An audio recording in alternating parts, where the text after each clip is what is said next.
Menjelang datangnya Hari Raya Idul Adha, permintaan alat utama untuk menyembelih hewan kurban pun terus meningkat.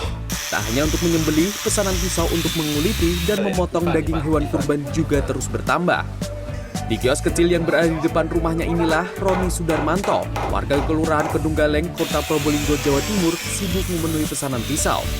Semakin dekatnya Hari Raya Idul Adha, pesanan pisau kini naik hingga 200%. Roni pun fokus untuk menyediakan pisau penyembelihan hewan kurban hingga pisau khusus untuk mengkuliti hewan kurban.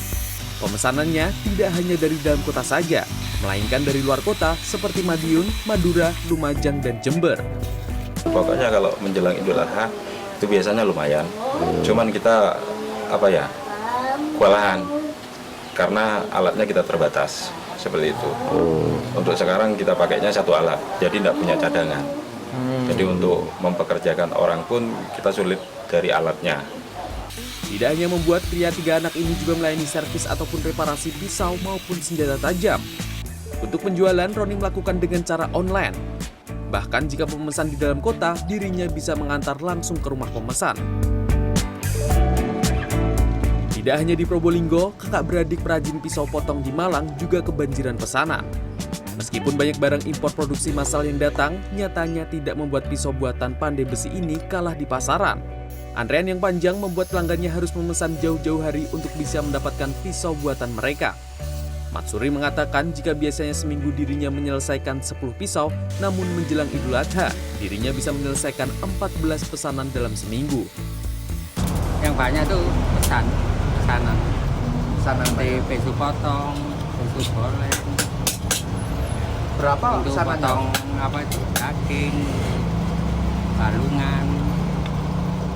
Bawahnya semulai Hari Raya Idul Fitri sudah banyak yang pesan.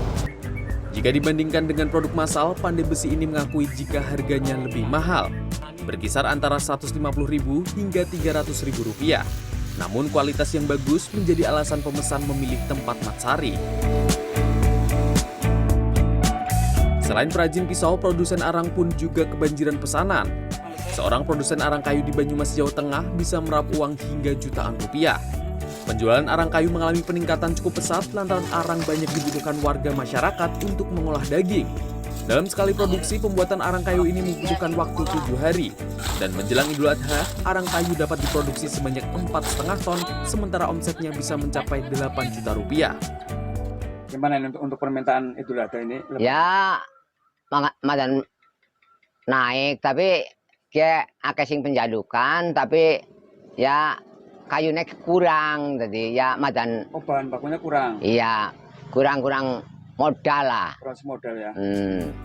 Arang dari produsen ini biasa dijual ke pelanggan ataupun pengepul dengan harga Rp4.000 hingga Rp5.000. Meski jumlah permintaan naik, namun kurangnya modal membuat dirinya kekurangan bahan baku. Tim Liputan CNN Indonesia.